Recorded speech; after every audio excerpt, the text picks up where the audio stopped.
nagyon örülök, hogy a Nemzeti Galériában kiállítják ezt a két nagyon régi munkámat, nagyon szerettem őket, és nagyon sokan nem értek még közöttületek akkor, 1967-ben készültek, 55 évvel ezelőtt. És megpróbálom, amilyen röviden lehet elmondani, hogy mik ezek, miért vannak. Azzal kezdeném, hogy én a képzőművészeti főiskolára jártam, és utána tervező grafikus lettem, rengeteg plakátot készítettem, és amikor 1963-ban, 2 évvel a főiskola után Párizsba keveredtem, nagyon nehéz volt akkor, ne tudjátok meg, hogy milyen nehéz volt útlevelet kapni, 2 hétig lehetett maradni, meghívó, mindegy. Rámeredtem a nyugati művészetre, és döbbenet volt beleesni abba a színes, modern, új, gazdag világba, ami az itthoni szegényes, irányított, szürke életben és művészeti életben volt. És nagyon sok más egyéb művészek mellett és kiállítások mellett, akikkel beleszerettem egy életre máig, nagyon megszerettem egy kiállításon Max Ernst montázsait, fotomontázsait, annyira olyan hatással voltak rám, hogy egy plakát kiállításon a Műcsarnokban én is egy ilyen montázsos képet készítettem, és akkor egy darabig, 1-2 évig ilyen mondásokat csináltam. Tehát ez volt az egyik ilyen első montázsom. Azért mutatom, és azért mutatok még egy plakátot, amit szintén ugyanabban az időben csináltam, egy atomháború ellenes, valami konfliktus bontakozott volna ki Európában, de aztán mégsem gondolom a plakátom hatására elálltak az atomháborútól. Ez is egy ilyen teljesen montázs, tehát Európa neves műemlékeit ragasztottam egymáshoz, és csak annyit írtam rá, hogy nem. Ezeket azért mutatom, hogy eljussunk ehhez a Hommage Oppenheimer című képemhez, ugyanis úgy döntöttem egy szép tavaszi hajnalon, hogy nagyon jó, hogy ilyen rengeteg plakátot csinálok, és imádják, és tényleg azt kell, hogy mondjam, hogy az egyik legismertebb plakátművész lettem, de azért én a képzőművészetet gyerekkorom óta imádom, apám vezetett bele kisgyerekkoromban. Ez volt az indíték, utána nagyon fontos volt ez a Párizs, és nagyon fontos, hogy elkezdjek képeket csinálni. Még azt sem tudtam, hogy mi lesz, rendeltem 4 100x140 centis tablót egy asztalostól, hogy valamit csinálok rá.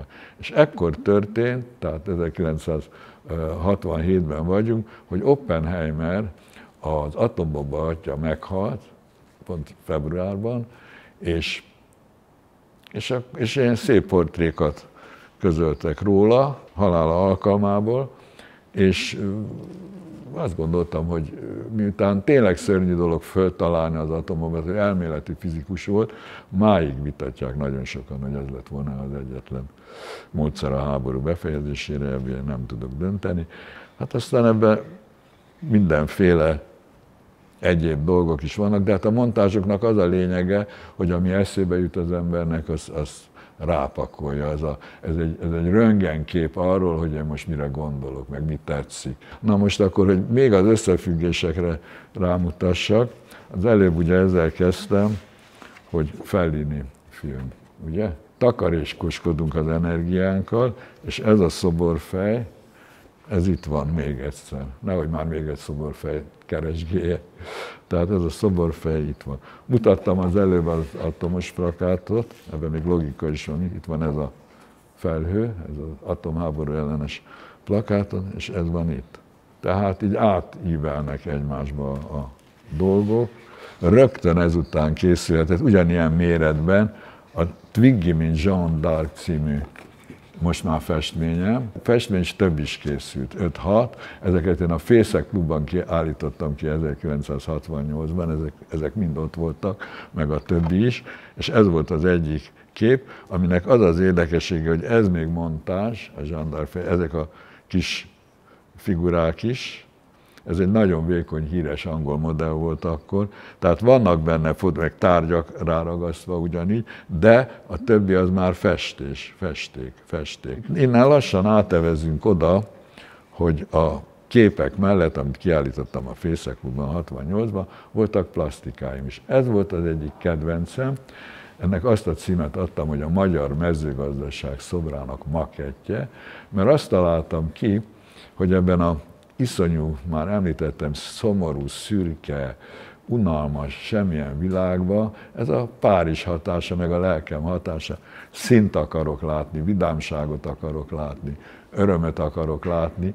Na ez is egy nagyon színes, hát látnivalóan, tehát rokonok már színben. Ez egy nagyon színes plasztika. Ezek ilyen műanyag tárgyakból, műanyag almák, körték, állatkák, akkor a Rákóczi úton volt már, most nincs a szemléltető eszközök üzlete, gondolom egyetemeknek is, ott imádtam vásárolni. Mai napig egyébként használok ilyen vásárolt tárgyakat, ahogy ezek is ilyen. Megláttam és megszerettem, ez máig van, a legújabb képeimen is, de most már lefotózom őket is úgy. Szóval ezek ilyen összevásárolt tárgyaknak átalakítása egy toronnyá, és ez egy makkett, magyarul szoborterv, ami tulajdonképp, akkori elképzeléseim kezdődött, a mezőgazdasági vásár területén, ilyen, mit tudom én, 25 vagy 30 méteresbe, így képzeltem felállítani. Ez azért is reális, mert igen, ilyen szürke volt a világ. Egész Pest, egész Magyarország, egész Kelet-Európa, és ez földobta volna, nem rendelték meg, nem lett belőle szobor, úgyhogy, de hát ennek a plastikának ez a végső szándéka, terve, elképzelése.